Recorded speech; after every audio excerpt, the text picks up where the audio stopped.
Ladies and gentlemen, welcome back to another episode of El Local Podcast 831. I'm your host, Eddie Gonzalez, and today we have Michael Gaither joining us today.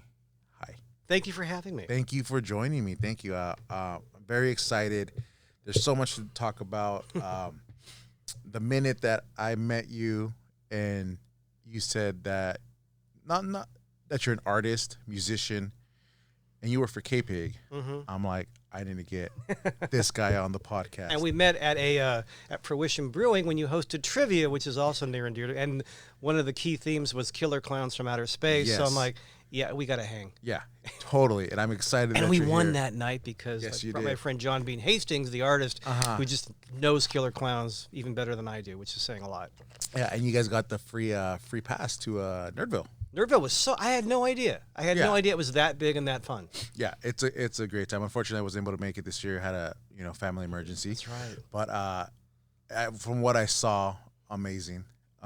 Yeah, It looked and like I it was- went in full Krampus garb, so that was you can Krampus all year long. Yeah. So that's cool. That's awesome. I'm happy you're here. Thank you. You are a lifelong Watsonvillian. I grew up right off Tuttle Avenue. Really? My mom was from Watsonville. My wife's parents were from Watsonville. Yeah, I've been here. I've lived in Santa Cruz off and on a little bit.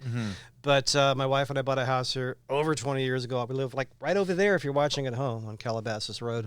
And it's a great little neighborhood, and there's no place I'd rather be. Yeah, that's awesome. You are a musician, local artist, musician here in Watsonville. You have multiple music awards.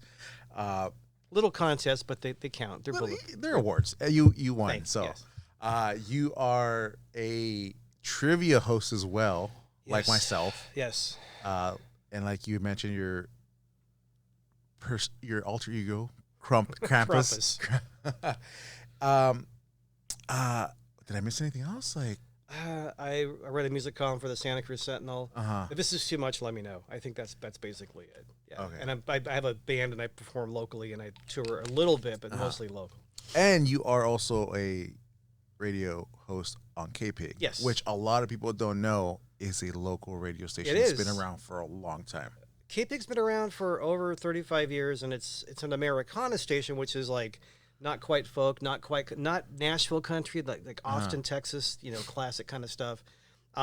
Classic rock, a lot of comedy. The DJs kind of pick their own music out of a database, kind of free form with a database of like 40,000 songs. Yeah. And I've been there.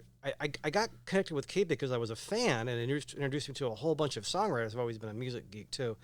And when Lori Roberts, who actually passed away on this day several years ago, she was a DJ on KSJO and she was a huge radio person, but she was at K-Pig, got me in there because they were already playing my own music.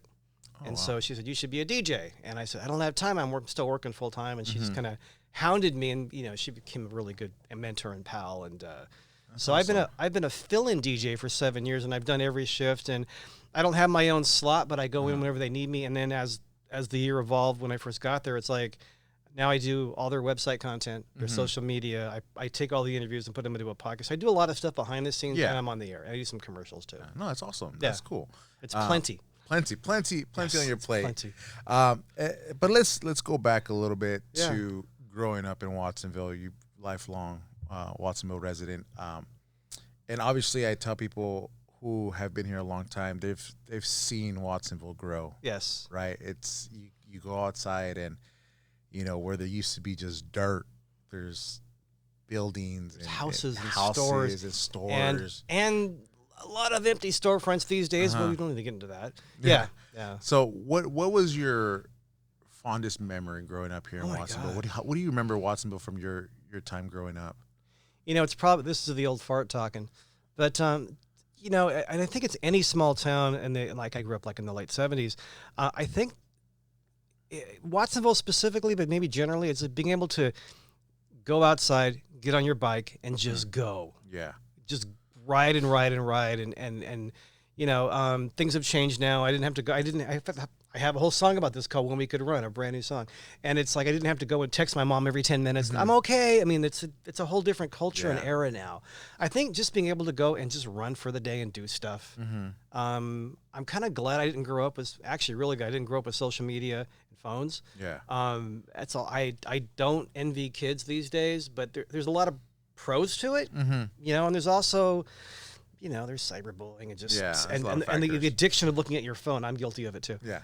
Just being able to go and be creative and go make your own play and do that. You know, we had Ford's Department Store, which was like the big store in town, and then we lost that during the earthquake. But it was 3 stories and it had everything, right? So these independent big stores, that's kind of a lost thing too, I think. Yeah. And it's not the old guy going, things were better back in my day. It was just different. Like no town's the way it used to be, and some people actually get bitter about that. And I'm just like, everything evolves. Yeah. So I think just being, and I was talking to somebody, it's funny, in this building we're at right now, I used to work out downstairs at Gorilla, and now I'm down the road at Total Gym. Okay. And I was talking to somebody this morning, and somehow music came up, and she said, you know, we had MTV, which just stopped. I mean, I'm old enough where I knew when MTV broke and videos were a new thing. Yeah. Because they just recently just like, a month ago, they just it's done. Yeah, they stopped playing music. It was, you know, so just the things I've been able to be fortunate to actually grow up. That wasn't a Watsonville thing, but it was like a whole explosion of.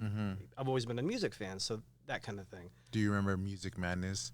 Yes, I used to hang out there a lot. Yeah, right down here on Freedom Boulevard. Freedom Boulevard, right where what is it now? The Celebration store. Yeah, there's a party store. Yeah, party store. Oh my gosh, that spent a lot of time there. It was right next to the video store. Ask your grandparents what the VHS tapes were. You would go in and, you know, I write about a lot of this old culture because it's not, for me, nostalgia is not being bitter about the past being, it's just like grateful that we had that, you know, and this is what we have. So I have a lot of songs that kind of allude to that. Don't cry because it's over. Smile because it happened. Pretty much. Yeah. Music Madness. In fact, we were at, we'll talk local. We were on the Open Farm Tour a couple of years ago, which you should do that in October when it comes around every year.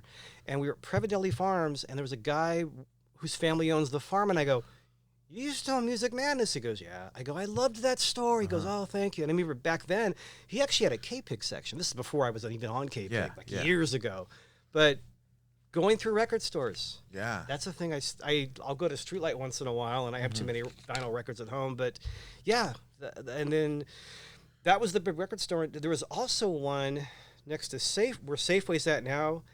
I think it was called Grant City. It was like this independent department store. And there was a record store there where I used to go buy records all the time. I don't remember the name of it, but I used to spend so much time just thumbing through records. Yeah. It's almost like it was a carefree... It felt like it. Yeah, right. The pressures of, like I said, like social media, you know, technology. It's like you really didn't have to worry about it. I think that's what people miss, like not having to worry about, you know, what time I had to be there, you know, what I had to buy for, you know, groceries, or just so many factors that play, like not having that. And so I think I appreciate that. I miss that a lot too. Yeah. You know, that Watsonville used to have. And I will say, growing up, I mean, as a kid, you know, kids tease each other. As a teenager, I had all the insecure teenager. So there was all that negative stuff too. But I think we all have gone through that in some realm or another. But and I think being able to look back and seeing how the town's evolved, it's like, there's things I like and don't like, but we had some really cool stuff. Yeah, no, that's awesome. Yeah, man. I remember one of my favorite, and I tell people this all the time, one of my favorite stores growing up. So I didn't get Ford's, right? It was after the earthquake. Sure. And I still remember like the independent kind of stores too. But inside Ace Hardware was a Woolworths restaurant. Yes. The counter at Woolworths. The counter. Like that was it. Like every time my dad had to go to get some tools or whatever, I want to go. Because Ford's had the lunch counter too. Yeah. Yep. Yeah. And so that, if we could bring something back like that, where you could just go eat on a counter at a store like that, was probably like the highlight of my childhood. When I was a kid, I loved it. Yeah. In fact, self-promotion, I have a song about the Starlight Drive-In. There's a little rap at the end where I mention things that aren't here anymore. One of them is getting a real milkshake at a Woolworths counter. Oh, that's Starlight Drive-In, which is now a school. In fact, when I did that record, I don't want to promote too much, but we're talking about stuff. So when I finished the record, I contacted the principal and I wanted to shoot some photographs in front of the school. And he's like, he said, well, what's this for? Because he didn't know who I was. Yeah, and I told him, and he knew it's a small town. He knew who I was. He goes, oh, cool. Come down the day after Thanksgiving and we'll give you a box of letters. You can play with the marquee. It was really nice. And then he had me come back and do a little concert for the kids. Yeah, and so I went up there, I played some Woody Guthrie, and then I played something else, and then the principal said, kids, you know what our school used to be? And I was like, it used to be a movie theater. So I played Starlight. That's awesome. It was cute. That is awesome. Yeah. What an experience, I imagine. It was so fun. Yeah. So being here in Watsonville, growing up, did you ever leave? Did you go, move out of the area? Not far. No. I just kind of... when I was around 19, 20, I moved had some friends that were sharing a house up in Ben Lomond, went up there for a little bit, ended up back in Santa Cruz and then Aptos, and kind of around for a few years. And then my wife and I got married, 30 years ago, and we ended up buying a house. At that point I was working, going over the hill to Highway 17, and we were shopping for a house, and we just got more house in Watsonville. So we plopped, and we've been off Calabasas Road for 25 or so years. Okay, yeah, that's awesome. And it's funny because you have a song as well called Highway 17. Yes, that was the first thing I ever wrote. I was commuting, and I'm like, well, I was starting to write songs, and I thought, well, if I can't write a song about this, and so I wrote like this Bob Dylan rap. It was about going over Highway 17. Yeah, that's awesome. So how did you get into music? Was it early on that you kind of started playing the guitar? I started late. For some reason, I'd always liked music. My mom liked music.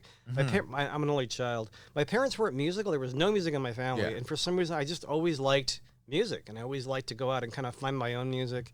And at some point, got really into reading liner notes and reading like who played on the records. And then it was really like who wrote these songs. And I realized there were people actually writing these songs. So I'd always go look for, I got my favorites. So that was just that. And then going to music festivals when I was a little older, going to a lot of concerts, and never played. I took lessons here and there. I guess never had the right teacher, or it wasn't time yet, whatever. And I was in my late 20s, and I thought, well, I got to learn some chords and learn some Neil Young and some Tom Petty. And a friend of mine taught me some chords, and I kind of kept going, learned some more covers. Finally got the nerve to go to an open mic, which was like, because I didn't sing either. And I had a guitar teacher who said, well, if you're going to play guitar, you have to sing. And I said, Liam, I can't sing. Yeah. He goes, everybody can sing. And then I realized, if you're learning an instrument, especially guitar, the rhythm of the guitar and your singing involves your whole body, and it's easier to play if you can incorporate everything. So I started doing that. I had friends going into open mic, and I went to one, and I didn't do great, but it wasn't terrible. And and then I ended up taking over the Wood Nickel open mic, which was Wood Nickel used to have an open mic I did it for like about 10 years and turned it over to somebody else, and then it kind of like ran its course. So I was there like every month and every other month. And then learning covers, I thought, well, maybe I was writing like instruction manuals I was a tech writer. I was doing corporate work. And I thought, well, I'm a writer. I wonder if I could write a song. And that's where Highway 17 came from. Nice. And I just kind of kept going. And then I ended up crossing paths with people who were like, had been doing this a long time, took me under their wing, kind of passed on information to me and helped me out, and just kept going. Yeah. How easy did that first song come? Was it just kind of, because you said you had experience kind of writing and all that, was it difficult, or did it just kind of flow out of you? They're never easy. I had lots of notes, and commuting, I had lots of visual ideas, so I even forget how long it took. It was a long time ago. It wasn't hard because I had so much that I wanted to say in the song, and I realized too early on that even though a song is a lot of work, this is my crutch. It's not that many words. So if I get overwhelmed, I'm like, I just need 2 verses, a bridge, and a chorus. It's 100 words. Yeah. So that kind of brings me back down to reality. But then you get stuck on something, and you're like, I'm never going to finish this. So I think that the first one came pretty easy, and I was writing quite a bit, and then it would ebb. Now it kind of ebbs and flows. I don't write as much anymore, but I'll get an idea for a song, and quite often now it has to percolate for a while unless something really comes to me fast, which doesn't happen very often. Yeah. So do you and I'm sure you find that inspiration by everything around you, right? Like you're a comedian at 17, so that I think people in any form of art, that inspiration, Right. And so, do you ever just kind of catch yourself like going about your day and something happens, or you see something and it's just like a memory that kind of just hits you, and you're like, let me write this down. Write everything. Yes. Write everything down, and like 98% of what I write down. If anybody who does any kind of art that has words involved, you'll find this too. Write everything down. You're probably not going to use hardly any, but you'll find. To me, it's like keeping that. Sounds trite, but keeping that channel open. Keep a notebook with you, or we always use our phones now with Notepad. Something comes to you, or I eavesdrop a lot in restaurants. Yeah, because you like go. Oh, yeah. What would you say? Yeah. Can I repeat that for me? Okay, thank you. Can I have that? You can have that. Just write everything down. Keep that channel open, and then sometimes if you do that every once in a while, something will just hit, and you'll go, "That's it." I have a brand new song. I'm in co-writing with people too, which I have a friend named Steve Kritzrup in San Ramon, and we've written a few songs together. And a few years ago, I'm not getting political, but when that whole war on Christmas nonsense came up, there's a war on Christmas. You can't say Merry Christmas, and don't get me started. And I'm like, you can say Merry Christmas, you can say Happy Holidays, you can say Happy Kwanzaa, you can say whatever. And I had a reaction to that, and so last year I started saying, Happy all the holidays, because there's like 7 or 8 significant holidays. It's not just Christmas. And I finally finished the song. It's called Happy. So this is a case where I had this phrase that just stuck with me for over a year going. And when someone says it took me a year to write a song, they weren't like sitting there all day long. But you've had this title or this idea. And I had some notes, gave it to Steve, we went back and forth. And he was raised Jewish, so we kind of go back and forth in the song. And I finished it, but that was a case where I just wrote this phrase down, and it had to just. It just flowed. No, it had to percolate and just sit there. Okay. Yeah. But when it came, it just. And once we started writing back and forth, it's like okay. And then we were texting back and forth, and shared Google Docs are used by a lot of songwriters. I think at least with me, so I've done that too. And so that's one where it finally came to be. Okay. Awesome. When did you start kind of performing? Because you learned, you taught yourself, writing a couple songs here and there. When did you start performing and going, like, I guess, touring around and going to different venues and performing? Was it solo, or did you start with like a band? It was solo first. Yeah. It was the Wooden Nickel. And before that, this is a long time ago, I was always really shy, couldn't look people in the eye. I was just a shy, only child kid. And in college, I took a couple of drama classes. Wasn't very good, but it got me in front of people. And then for some reason, I started doing stand-up at open mics. And that's terrible. But it got me over the hump of like being afraid to walk up to a mic. And at 2 o'clock in the morning in San Jose, there's not a lot of pressure. And it got me in the habit of writing everything. That's kind of where that all started. So the open mics got me playing in front of people. And then I met people. I met a friend who became my bass player for a long time. I go, oh, now we're a duo. Then we found somebody else who played guitar at the open mic. He became so that was my first iteration of a band. And we played locally. There was a winery called Root on Smith up in Scotts Valley. I carpooled with the owner's cousin, and they had an event. So they said, you guys want to play? And we're like, okay. Yeah. And then that evolved into like twice a year. I'd bring up some other songwriter, local pals, and we'd play the afternoon and just kind of alternate stuff. Yeah. And then, recorded 1 or 2 CDs and just started hitting up venues and figuring that whole path out. Yeah. How was it recording those CDs in the sense that like you accumulate a number of songs, and it's just like audition in the sense that like, okay, I'm an actual artist because I'm putting out a CD to the world and putting out my product out there. Yeah, I think at the time, using the word artist always sounds kind of like high and mighty. I just figured, I always call myself a songwriter. I think it's a little more laid back. Doesn't bring that pressure. I guess so, and I don't want to sound like that, even though I'm here yakking about myself for 2 hours, but thank you. I don't want to sound like a fool of myself. And everything I've done, I've always had help with other musicians and other people. I think I like the word. I like the term songwriter. I think with the first couple of CDs, there was a guy named Jimmy Jackson I met through mutual friends who had a little home studio, and I really didn't have a full band at that point. I had a couple of people, so Jimmy kind of put my songs with kind of his stamp on them on the first CD, and a lot of it really didn't sound like me. It sounded more like his style, but I wasn't really ready to like go. And anyway, I learned a lot working with him. We did 2 CDs like that, and I learned a lot. And then kind of, but I had CDs out, and I thought, wow, this is back when people still actually bought CDs. Yeah, yeah. CDs are these round things that you had a CD player. If you have an old car, they go in, they play music. Well, it's funny because I went to Staples the other day, Right. and I'm walking by, and they have like little clearance or like kind of little areas where they kind of promote and put stuff out, and there's a CD player. Yeah.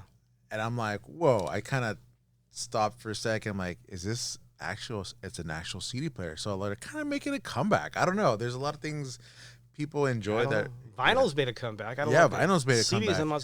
It's fun. This is a random thing, but before Rite Aid closed across the street, I think it was 2 years ago, I was in there getting something, and I look over, and I guess somebody was cleaning out the store, and I look over, and there was a box of new blank VHS tapes and a box of new cassette tapes, blanks, and I'm like, where the hell did these come from? Right. Someone was just cleaning out stock and didn't know any. I'm like, okay.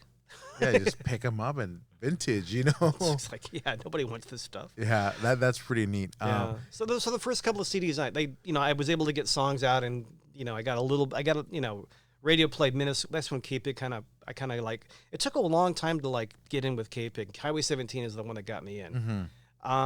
Did that, and then kind of took a break and played more and more and more. And the first band kind of went away. I played solo. And then there's a really good friend of mine named Dan Kai who's in Maui now. He's from here. He plays everything, and he goes, "Let's do your third CD and make it really sound like you, whether you're with a full band or not." And so we actually went out in that one with, and no offense to Jimmy. Jimmy was great. He taught me a lot of, I was green and I got 2 CDs and it was great. He taught me a lot of, but Dan's like, let's figure out how these songs should sound. And we spent more time on it. Actually went in with a real plan. And that was the Starlight Drive-In record. And I was really happy with it. How would you describe your style and the way you put out music to the world? As far as the songs I write? Just like your style, like, in the sense of like what you're trying to, I guess, put into.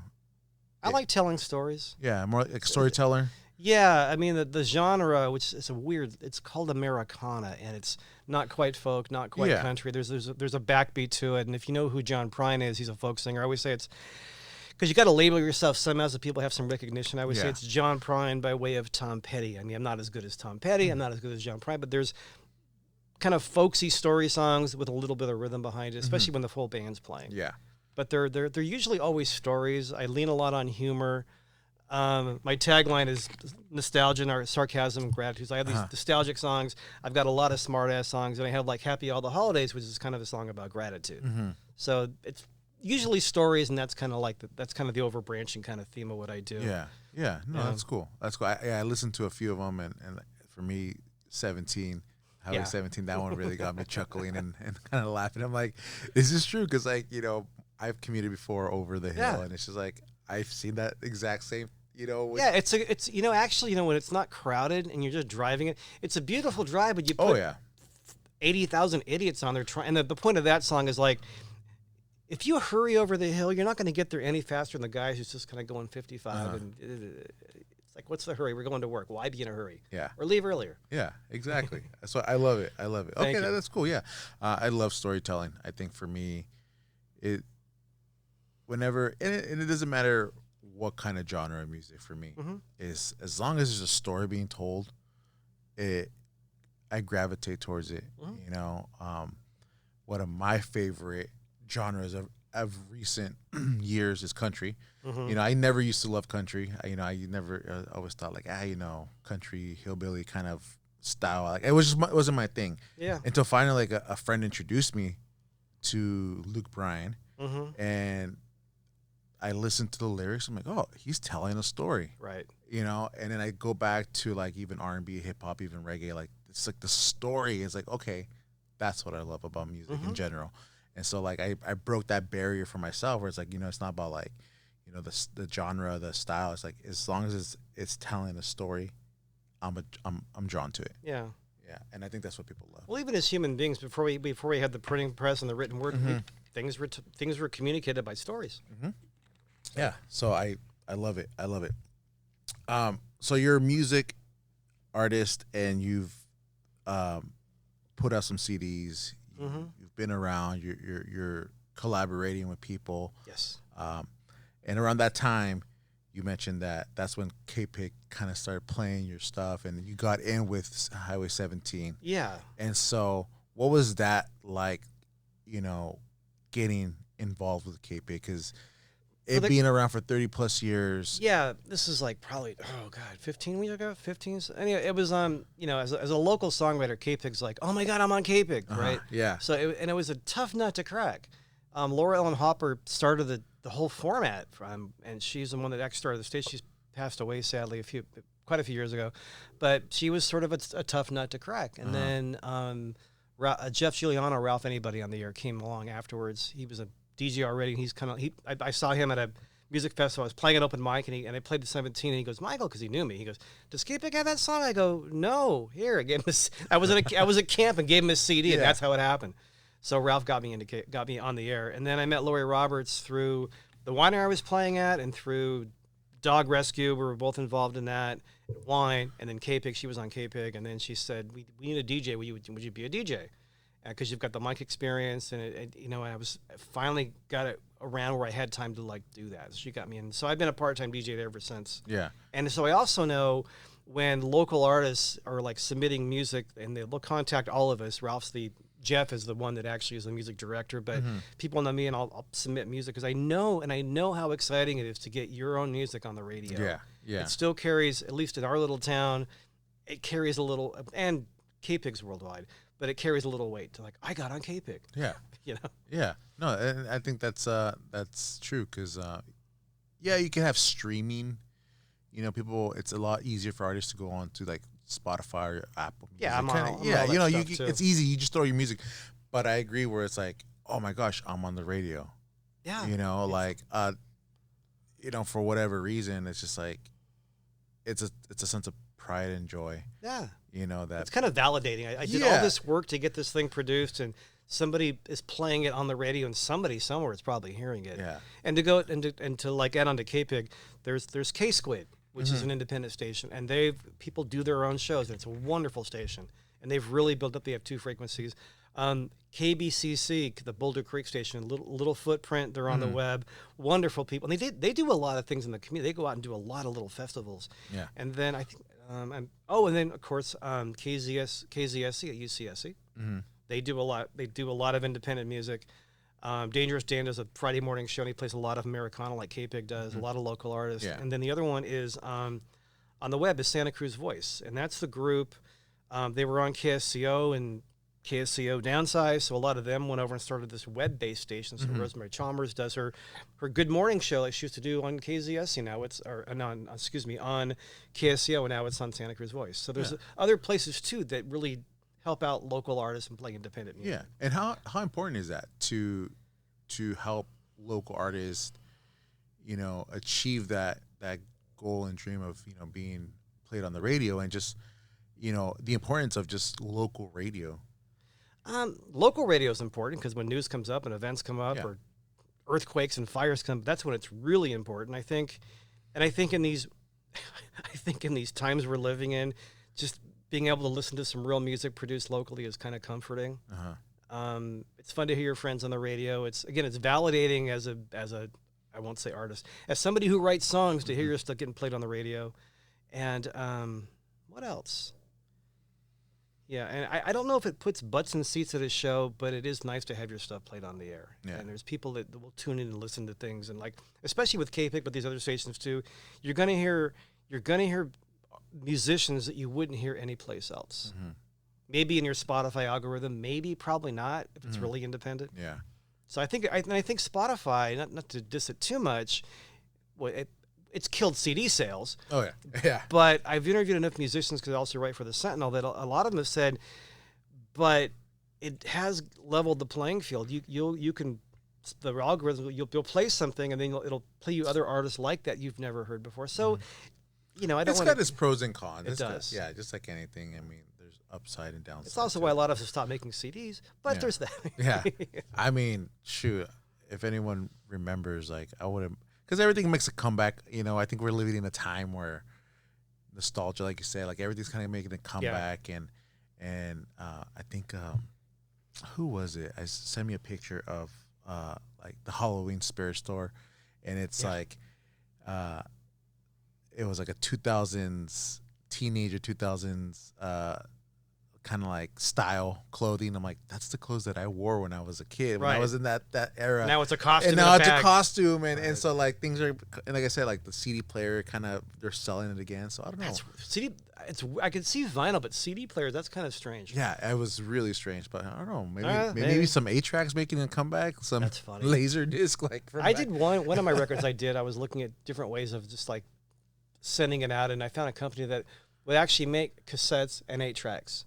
They would actually print your music, and I thought that'd be kind of fun for an album. My wife's like, nobody's gonna buy that. Just don't do that. Yeah. You know, I don't know. I mean, I don't know. Vinyl's a whole different story. Yeah. A lot of people are into vinyl. People have asked me, why don't you release a vinyl record? And then I go, okay, it's making a comeback. People are buying vinyl records, but this is what it really costs to produce 100 vinyl records. It's a lot of money. Is it? It's very cool. I know, and I have friends that are songwriters and they're in bands, and they've done this because they wanted to have one record on vinyl just to have it. Yeah. But it's a lot of money. Yeah, yeah. That's probably why they kind of went outdated and they jumped into the cassettes and everything. Probably. Yeah. So you're working for K-Pig. You've been around for a couple years. You've met multiple people. You've released music, and you're kind of touring because you're going to different locations. Would you consider it touring? No, I'd like to tour more. The last couple of years, my bass player as a duo have played up in Sonora a few times. We've got a few places. We're actually going back in June. Mainly locally. I'd like to tour more. And for people who don't know, you can't really to take a band on the road. You've got to be able to either recoup your expenses or expect to take. I can I can go with my bass player, and we can actually come back and kind of break even or make a little money. Yeah. It all depends on how big you're playing. And and I did a Woody Guthrie tribute show down in Cambria earlier this year, and I want to get more down there. But it's hard to break into new places, especially if you're doing it on your own. If you have somebody who's actually, an agent or somebody actually doing this on your behalf, it helps a little bit. Yeah. But if you're doing it on your own, you just have to cold call places, and hopefully somebody answers the phone. And Yeah. But one of your favorite places to perform, and you perform there often, is at El Vaquero. Yes. Brewery. Right, El Vaquero, excuse me. And so not only do you perform there often, but you also are a trivia host there, like I had mentioned earlier. Right. And you host trivia. And that happened during that was COVID time. Yeah. Right? So leading up, and it's funny because I mention this all the time, a lot of people's stories or starting something new always revolve around COVID. It's like, because of COVID, this is how I got into this, or because I did this. I've got my old bass player lives in Oregon now, and he's got a chicken farm. I go, how'd you get into chicken? He goes, COVID. We had 2, then we had 4, now we have, 50 or something. 50 chickens, yeah. It was that or make sourdough bread, I guess, like everybody else. Yeah, but for you started doing trivia because of it. Yeah, so El Vaquero, my bass one, I played there early in 2020 before the whole world shut down. It was some event they had, and then everything went, right? Yeah. And I was live streaming from home, like a lot of musicians were. And I called the owner, Bob Brikowski, one day, and I said, could I live stream from the winery and just no audience, just like, give me a glass of wine and help promote you guys? This is back when they were doing, like, remember the curbside thing? You'd walk up with a mask on, and they'd put your food on the ground and run away. All that stuff we went through. And then about around June, Bob called me and he goes, this is a couple weeks later. And he goes, we got the okay from the county to open this weekend. Would you be comfortable playing out in the patio? And this is like height of COVID. I'm like, I guess. Sure. And so I went way in the corner. People sat outside, masked up. And that was like probably a Friday night or a Saturday. And then it became like every Friday night for over a year. Okay. And I started bringing my band wasn't playing, so I brought my bass player, my harmony singer Eliza, and we just played 20 feet apart. And then I thought my friends aren't playing, so I brought in some bands as duos and solos. And Bob discovered, and Bob loves music, so this whole music community. So now it's a venue. Yeah. Yeah, now it's a full-on venue. So Bob and I kind of helped that, and it was great at the time because we were the only game in town. There was nothing going on. Really? So Okay. people showed up. There was nothing going on. So and a lot of people still remember that I was there when it started. It's really flattering. It's sweet. The godfather of trivia in town. I don't. That's too, no. There's other people that do trivia too, but it's fun. And then as it evolved, I think for me doing the Friday, it kind of ran its course, and then they opened up again, and now they have mostly bands. I'll do a couple of shows there. We did our big Halloween show a couple of weeks ago, and then there's a benefit I play every September there, and I'll play maybe once throughout the year. But there's a lot of big bands coming through, and all the local bands that kind of used to play Michael's on Main before they shut down. They've kind of discovered El Vaquero. And El Vaquero does a lot of fundraising. They do a lot of community events, and they've got music 2 and 3 times a weekend. Oh. So I'll pop in there with my band a couple of times a year. Yeah. But as that was going on, a gentleman named Cliff, I forgot your last name, has done trivia before. He started trivia on Thursday nights, and I went once, and I'm like, I like this trivia, because they had some local friends who were doing it on Zoom. And during the COVID years, doing Zoom trivia on a Tuesday night was just one more excuse to drink at home on a Tuesday night because it was COVID. And so Cliff did it for a couple of months, and then he's a school teacher. He works at Watsonville Charter, and he's really good, but he couldn't keep doing it. So I'm like, I'll give it. So that was over 4 years ago. Really? You So- just like, hey, I'll do it. I'll do it, and I look back and like, you hopefully doing trivia, you get better at writing questions, or you've seen this. You'll get like, here's a great idea for like a theme or a topic, and then you go to work on it, you're like, I can't distill this into like a 2-sentence question, and you ended up you're reading a whole. So you've done this. Yeah, before. yeah. So you get better. So I've evolved this format, and Monday there was a big survey in Lookout Santa Cruz, and El Vaquero got best trivia in Santa Cruz County. That's awesome. So yay for us. Yeah, no, totally. And it's really fun. Yeah, no, I think that's what I love about trivia is that, and when I was asked to do it At Fruition, that at was really Fruition, fun. yeah. That was really fun. Yeah, when I got asked to do it, I was like, I almost said no.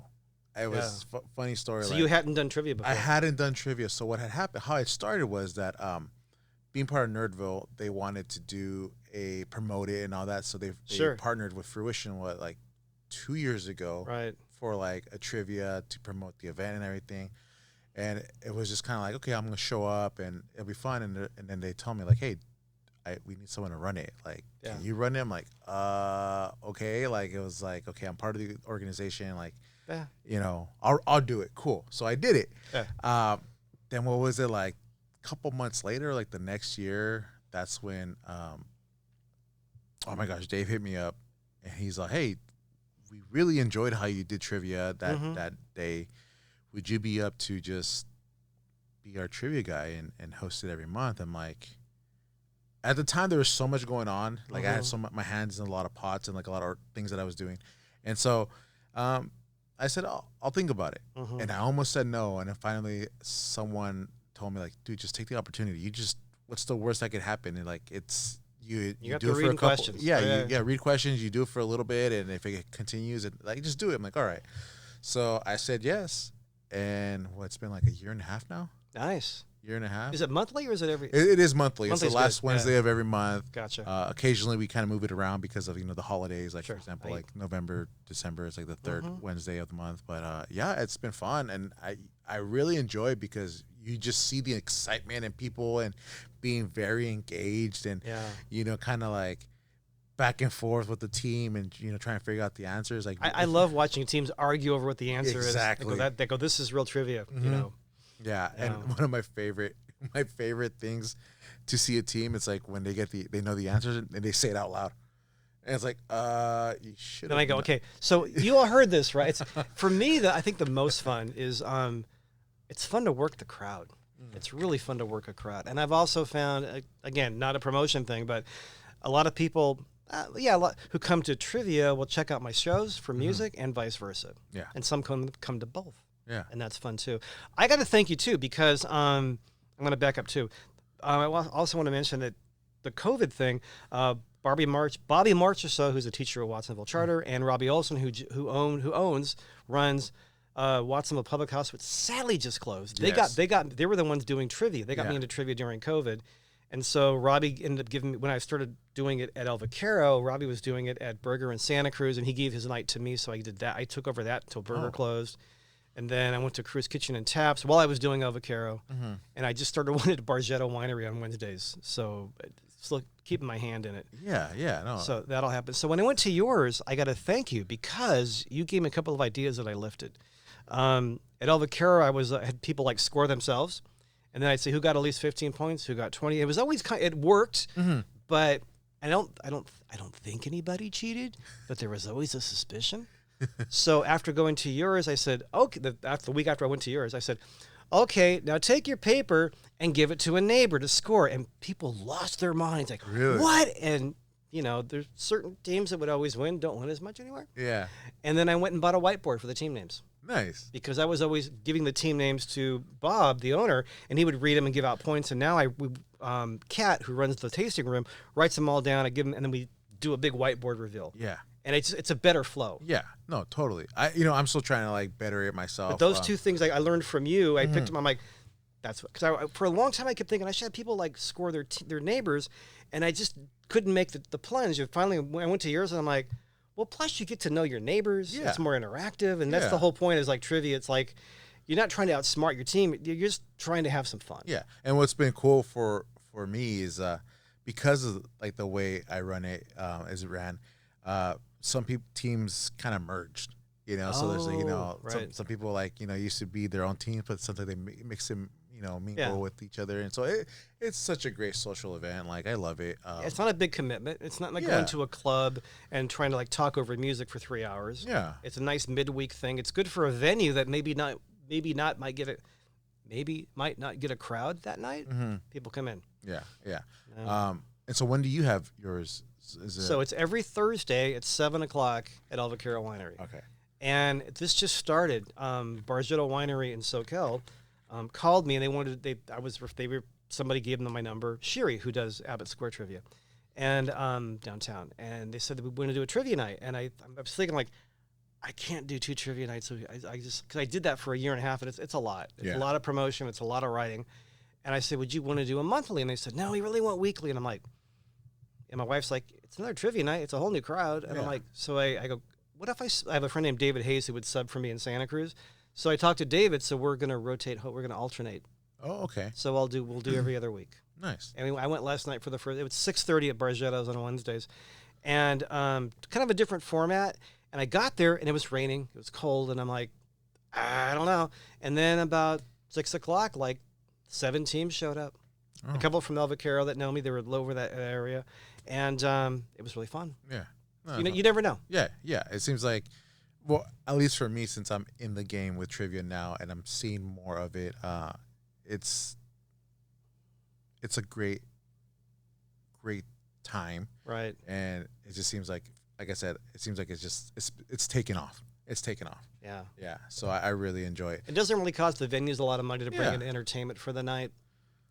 Depending on the rate they pay, and again, for an off night, it's fun. It's like it's a game night. It's interactive, and you never know what the questions are going to be. Yeah, going in. Yeah, and sometimes I mess up because there's some words. That, oh, dude, we all know always. Yeah, there's some words that like sometimes because Dave comes up with the questions and we collaborate on it, and sometimes he comes up with some questions. I'm like, whoa, like I've never even know the answer to this. I've never heard of this subject or whatever, and sometimes the words like.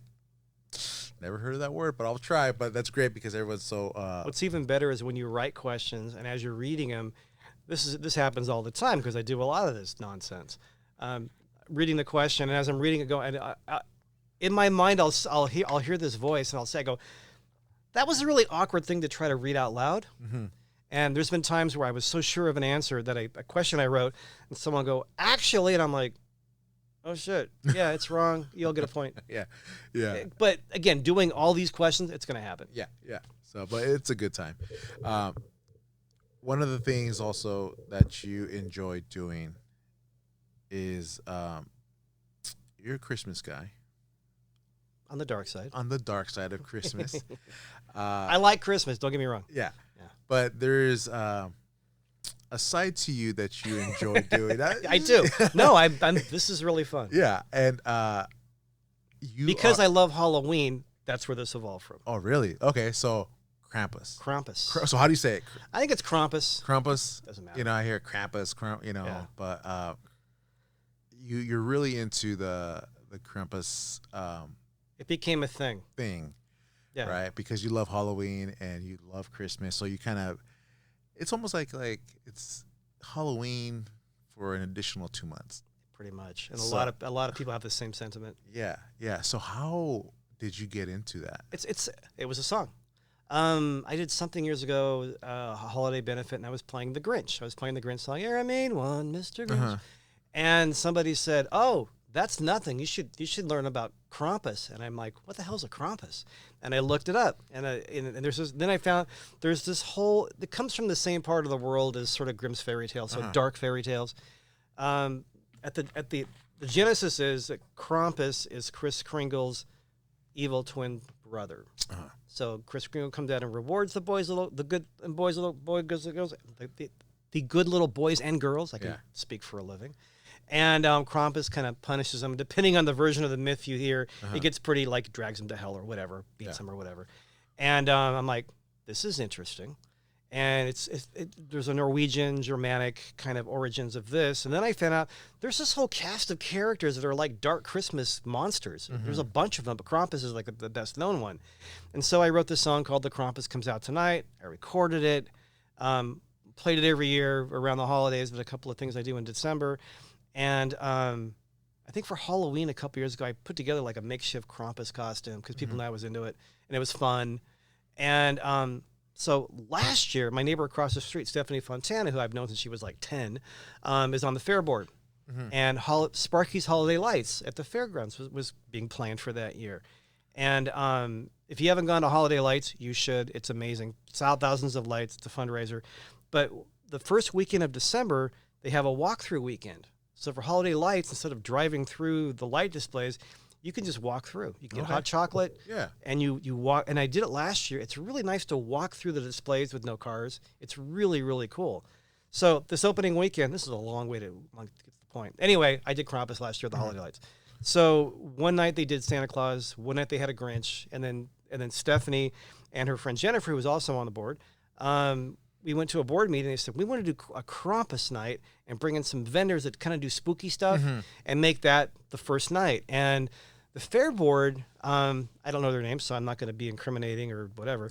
The fair board were like, most of them were like, what do you guys think? They were like, this would be different. Yeah. And John Kagabani, he goes, we need new people. There was one couple that was just not into it. You could tell they were just very much, they wouldn't even vote on it. I don't know who they are. But we got the okay to do it. They gave us a budget. So that night, it was actually on Krampus, not December 5th. We had me as Krampus. The bar was open. They had food trucks. They had a bunch of, the vendors were like, they had Krampus cookies. They had skull mugs, candles. It's that whole subculture. They had one vendor selling dog sweaters with horror film themed designs on them and jewelry. It was very family friendly. And so they had a basket to put the kids in, and Krampus would do photographs.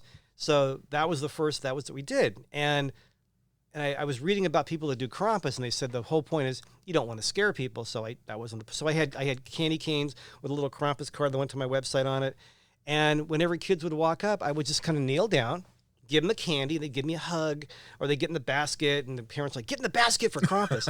The only kids who were freaked out were the teenagers. They were just like, because I had like the full-on like gorilla-looking suit, Wolfman hands, and it was like really fun. I really went. It had bells, and families loved it. We actually had the biggest turnout of the whole walkthrough. So we're doing it again this year on the 4th, and then so that's kind of where it happened. And then I ended up doing. I played at Buena Vista Brewing a month before this last year, and Santa Cruz Cider Company wanted to like do something with Krampus, so I played a whole band show. And then went and changed and came out as Krampus for the first time, and that was a big deal. Yeah. And then Stillbottom Brewing had me come up and just cavort as Krampus. And then the same time last year, the Rotary that meets at El Vaquero, my friend Peter, who does Santa Claus, couldn't make it. So my friend Lauren goes, they were expecting Santa Claus. You come out as Krampus. So I went out during their dinner, and she texted me, and so I went to this big metal door. I went, bam, bam. and I came in as Krampus, and half the people knew either who I was or what I was, and half the people had no idea what was going on. Yeah. It was really fun. Yeah. So we're doing that again this year. Okay. We're doing the fairgrounds on the 4th. And again, it's a fundraiser for the fairgrounds. It's very family friendly. I think we're going to have more than one Krampus there and some other characters, but the vendors, the food, walk through, see the lights. And then we're going to be at Santa Cruz Cider Company on November 15th. It's just vendors, and I'm going to walk through as Krampus. Yeah. Yeah. So it just seems like it just kind of evolved. Evolved, right? Yeah. It just kind of it took off. It's like, it's like, all right.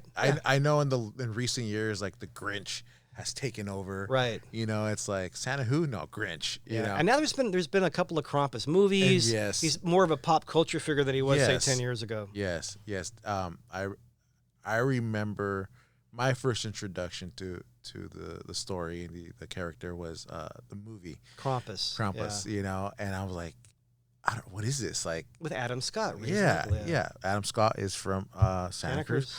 Maybe one day, you know, I don't know. But yeah, and it was kind of like a trip to like watch it, and there's like big festivals, like huge festivals, like in other countries. Oh yeah, it's huge. There's one up in Canada. Again, you find these people, you know, Facebook and a good. There's a group up in Edmonton, Canada, and they do a big. It's a pub crawl. They do a big Krampus crawl. But one year, they went somewhere where somebody had carved out these huge ice caves, and they had a photo shoot with all these male and female Krampuses. I'm like, I want to go do that. But so I got some of their photographs for a video. LA does something. Texas does a big one. There's big ones in Europe, and I kept thinking for years, it's weird that there's no Krampus in Santa Cruz. As weird as Santa Cruz is. And so we kind of capitalized on that. So Stephanie and Jennifer and my friend John Bean Hastings, who's a cartoonist. You should have John on this show. He's amazing. And he's the one that actually won the trivia with me. Yeah. So you know John. John, if you're watching this, reach out to me. I'll reach out to you. I'll give you the address. Yeah. So Stephanie created Krampus Santa Cruz. John created a logo and some artwork. We did some photo shoots. So now we've kind of branded it as Krampus Santa Cruz. Yeah. And how has the reception been?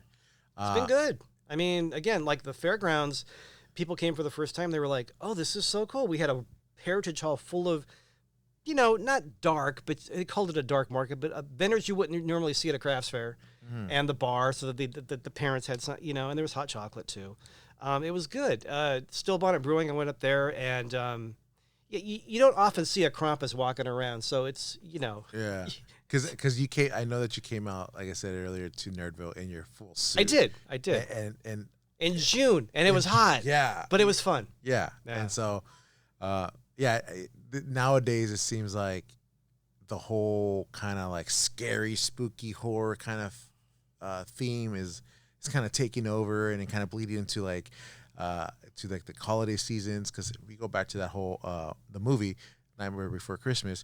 Is it a Halloween movie or is it a Christmas movie? Yes, it is. You know, it's both. So it's like, you know, they're blending it together, and that's pretty and it's neat. just fun. It's fun. Yeah. Yeah. So that's pretty neat. Gosh, how long did it take you to put that suit together? Because did you get it as a whole suit, or did you like piece by piece? It was kind of in pieces. I had I had an old gorilla suit because, you know, who doesn't? And I tried that for Halloween. It was too bulky. And so I was shopping for Krampus masks. I kind of knew what I wanted. I wanted something I could move around in. So I bought a really good mask that was like the mouth moves. I can't really talk in it, but it's comfortable enough. And then I ended up buying. So I bought werewolf pants. I bought the hands that matched, and then I bought this nice sort of like black peasant shirt with an open collar. And then Jennifer, who was on the fair board, found these chains at a Halloween store. They look like they're metal and they sound like metal, but they're not that heavy. So I made a bandolier out of those. Yeah. We got a piece of driftwood. I might put bells all over. We bought bells. So kind of in pieces, but all kind of ready for that. And what else there was some other stuff I had too. And I had boots, so I wore boots, so I'm a little taller in the suit. And that's kind. And then my wife had a wraparound black shawl that just looked creepy enough on top of the fur. Yeah. So okay. It was kind of all for last year, but then of course, I'm at Beverly's the week after Christmas, and I text my wife. I go, check out this bandolier of bells. She goes, you have enough bells. And I bought this big giant. So I think we did something at the Santa Cruz Cider Company. They did a halfway Halloween. Again, dark vendors and me. And I had all the bells and all the nonsense. But so it was all kind of for last year, but I kind of bought it in bits and pieces and added to it. Yeah. So it just seems like it, even though it was a short period of time, it seems like it's just taking off really quick. Yeah. That's awesome. That's awesome. It's fun. It's just it's silly and fun, but people like it. And I forget her name. There was one young girl. Last year at our house on Halloween, we get a couple of rounds of trick-or-treaters on a cul-de-sac. And I went out, I put on my whole Krampus garb for the first time, and I was out in front of the house, and this little girl walks up, she's probably 10, and she goes, "You're Krampus." I go, "You know that?" She goes, "My birthday is December 5th. I go, "Your birthday is Krampus?" She goes, "Yeah." They came to the cidery, they came to the fairgrounds. Yeah. Great little kid. I go, "That's good parenting." Right. But her birthday, because December 5th is when, according to the myth, is when Krampus comes out and does his dirty work. So she's like, "My birthday is Krampus night." Cutest little kid you'd ever meet. She was not scared of it. She thought it was pretty cool. Yeah. No, that's cool. That's cool. I like it when kids, they get into like the spirit of things and don't get too scared, right? Yes, and in fact, with the fair board, and we've told people too, is like, it's Krampus is this dark myth, but I think about it as being more multicultural. It doesn't have to all be Santa Claus drinking a Pepsi or Coke. Coke, right? All these, and there's again, there's like all these. There's probably like this probably 10 different. There's an Italian child eating Christmas witch. I forget her name, but there's all these other weird dark characters that came out of that part of the world. Yeah. It's interesting. Yeah, they're dark fairy tales. Yeah, that's what Krampus is. Yeah, I like the dark fairy tale because even like Disney, has like the dark side fairy tales of what those stories are. If you read the original versions of Little Mermaid, where she dies, and Pinocchio, where he squashes Jiminy Cricket. I mean, the original versions of fairy tales are pretty dark. Yeah, and then there's this studio who's starting to like bring those stories to life, right? And it's just like, oh, that is so cool because when I found out like all these fairy tales like happy ending, those are not the original stories. Those are Disney. Those are Disney stories. I'm like, all right, I'm going through this rabbit hole looking for the original stories, and I'm reading. I'm like, this would be a great horror movie. Yeah. And now surely, but they're doing it. I've done like a dark Disney trivia round too with like what's the original version of this or this or really? This? Yeah. Okay. And if you want to make it easy, some of those kind of questions I'll make multiple choice to give people, because if it's just like some weird hard answer, because you want to give people a shot. Yeah. No, that is cool. Have you seen, what was it? For me, the favorite character, the favorite imagining of the character was in Red Notice. Have you seen that film? That was really good. Yeah. So I had because it was a big budget film. Was it on Amazon? I think it was Amazon. Yeah. Because it was such a big budget, made for a streamer movie, I had zero expectations. I mean, it looked big and loud. Red One. It's called Red One. Yes. There you go. Not Red Notice. Yeah. And I was really impressed because Krampus they told his story, and the character, the actor who played him was the guy from Game of Thrones, the Scottish actor. Oh, really? Yeah. It's been a year, but describe how they describe Krampus in that film, because I thought they did a really good job with the origin of the myth. Yeah, so he was like 7 foot tall. Yeah. Had the fur, had the open chest where it's like you could tell it's like a half human kind of beast the figure.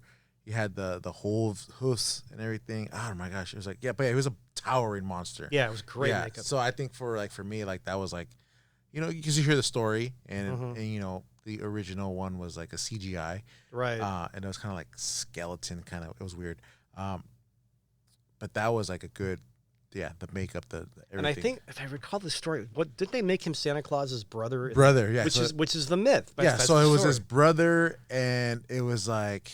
He was kind of misunderstood. He was kind of like banished in a way, right? Or like he didn't agree with like his brother Santa Claus, and so it was like he got banished or he went away. I was really impressed with the story. Yeah. And I'm surprised. I think they should take that character in that story, like a spin-off film or something. That would be cool. A couple of years ago, or a few years ago, on my website when I was still doing, I have a blog. I was doing, and I did a roundup of Krampus in the movies. I'll send it to you. And there was one. It was what was it called? I don't want to look it up and take our time, but remember, okay, going way back. Remember Santa's Village in Scotts Valley? You've heard of Santa's Village? It was a theme park. So this film, there were these 3 young women, and it almost looked like it was shot to be like a low-budget horror film, like a hard R horror film, but it wasn't. And for some reason, Krampus got loose, and low budget but interesting. And so they found out that Santa Claus was actually kind of down and out and living in this abandoned Santa Claus theme park, which looked just like a Lost World. And the guy who plays Santa Claus is the guy who played Brad on the Rocky Horror Picture Show, and I'm forgetting his name. So it was this down and out, just kind of like crusty Santa Claus. Yeah. He has to end up fighting Krampus. So it's low budget, but it's really fun. Really? Yeah, it's like... I'll have to check it out. Yeah. I'll have to check it out. That is so cool. The other one is, there's one called, now we're getting on Krampus. I think it's called, it's an anthology. It's kind of like Trick or Treat, but it's a Christmas anthology. What's it called? Film. And the thread is William Shatner is a DJ in this little town, and there's 4 or 5 different dark Christmas stories, and one of them has a muscular Santa Claus fighting a muscular Krampus at the end with chains, and I think evil elves. Yeah. That's pretty neat. Gosh, I'll have to. They're fun. Yeah, I'll have to look at them and everything. So you brought your guitar. I did. You brought your guitar. Would you be gracious enough to grace us with one of your songs? I would love to. Yeah. Let's do it. Yeah. What? All right. What? Oh my gosh. What is your favorite song? Oh God. That you've written. I mean, you've written so many. Starlight's one of them. I got a couple of new ones that I really like. It's hard to pick one. I should play the Krampus song. Let's play it. And the theme of it. Let's get into the Krampus All right, song. let me grab this and set this thing up.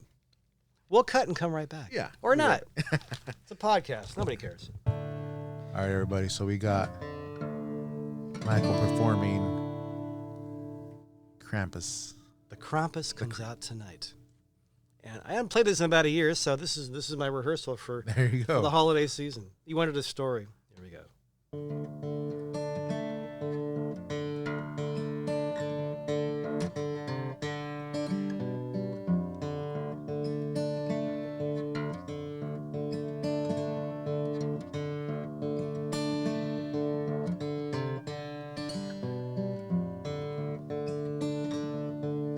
Kids have it easy in the Western world at Christmas time. All the boys and girls do their best to make Santa's list.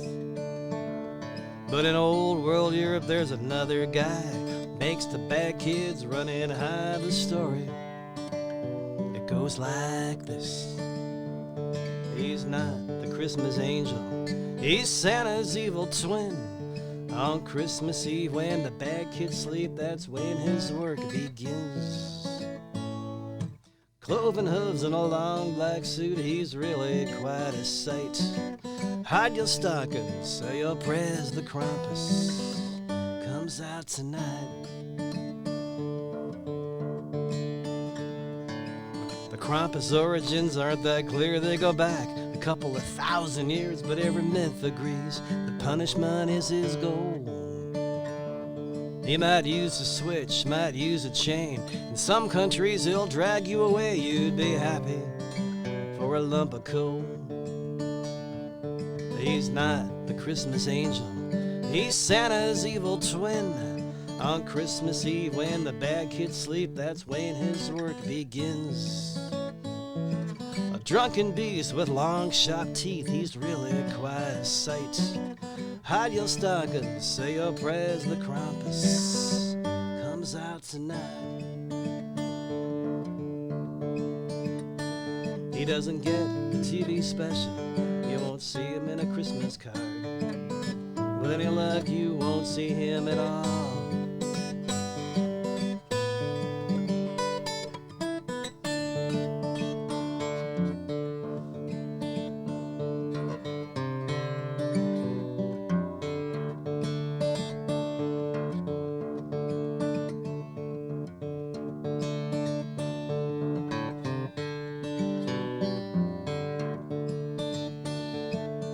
So kids, you be good, just like you know you should. The moral, as simple as that.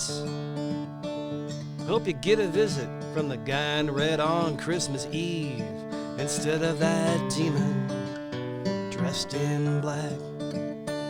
Merry Christmas, and watch your back. Bam! Right there. You guys heard it.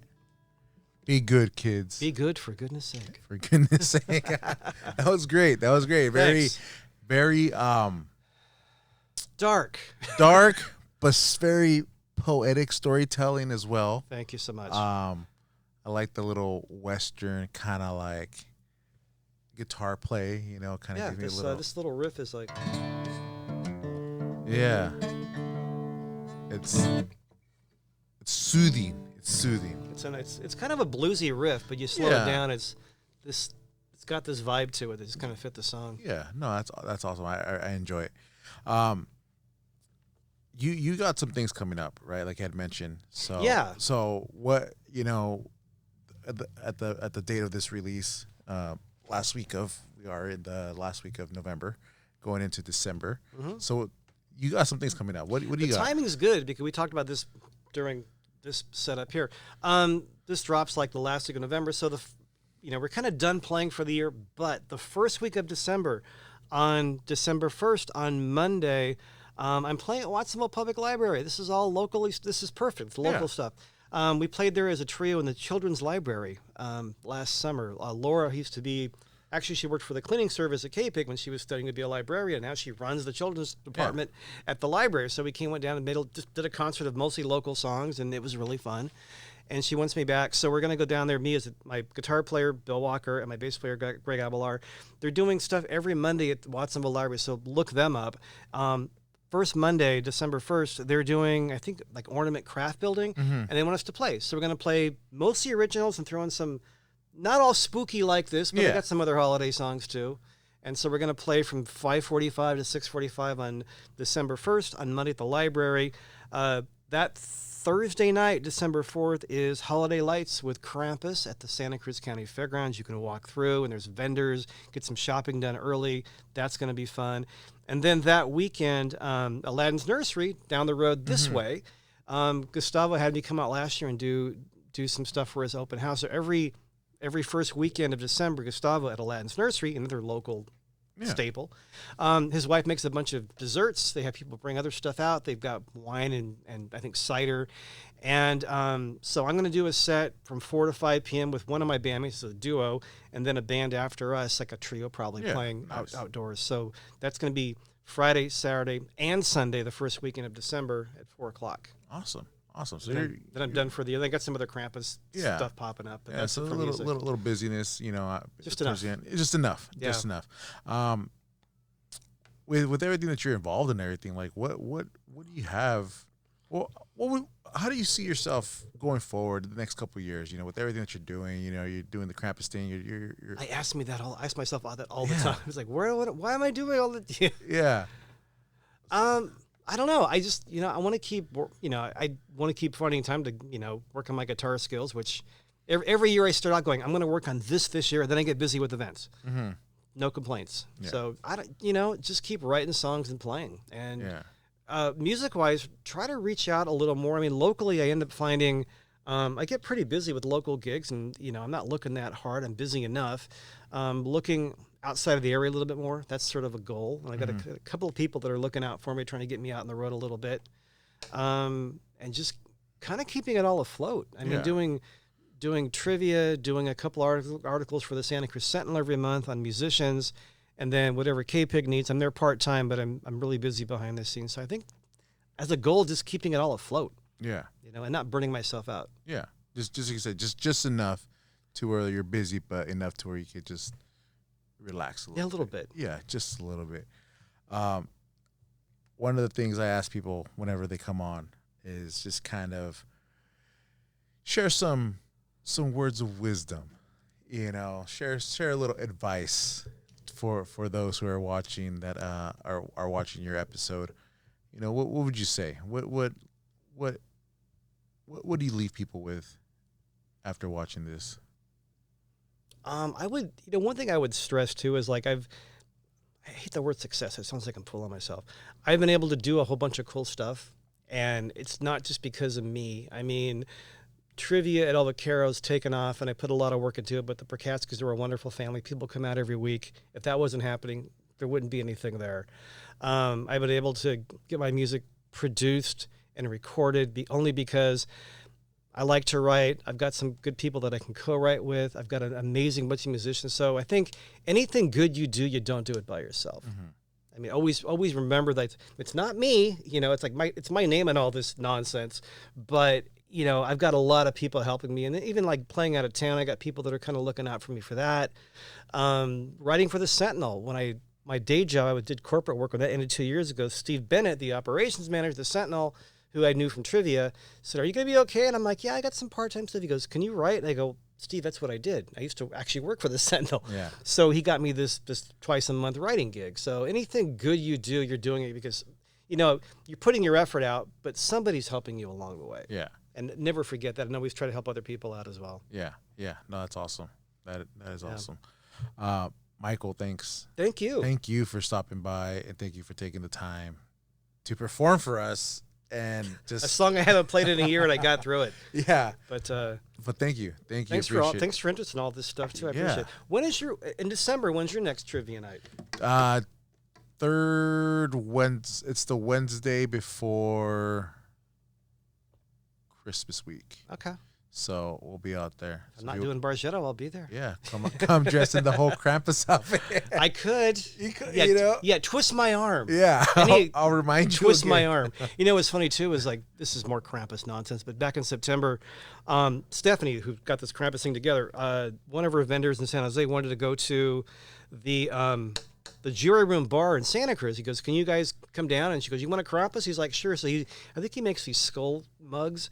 And so I've never gone to the Jury Room. It wasn't really a bucket list item, but it's a hell of a great dive bar if you haven't been to the Jury Room. And so I walked in as Krampus. They had a bunch of vendors, and people were like, "Oh, cool." Mm-hmm. And it was one of those bars where I learned this. This is nice. They have dollar bills stuck on the ceiling. It's a dollar bill bar. Yeah. And the bartender said, "Yeah, at the end of the year, we take those dollar bills and we give them to the Santa Cruz County Animal Shelter." Oh, that's awesome. So just, I don't know where that came up, but more Krampus stuff. Right? Yeah. That's fun. That's awesome. Yeah. Again, thank you for stopping by. Thank you. I appreciate the time. Yeah. You guys, make sure you guys, where can people find you? That would be good. The website is michaelgaither.com. It's GAITHER.com. And shows are up there. There's blather about me. There's a lot of videos. I do a lot of videos. We just did one for a new single called Tens of Dollars.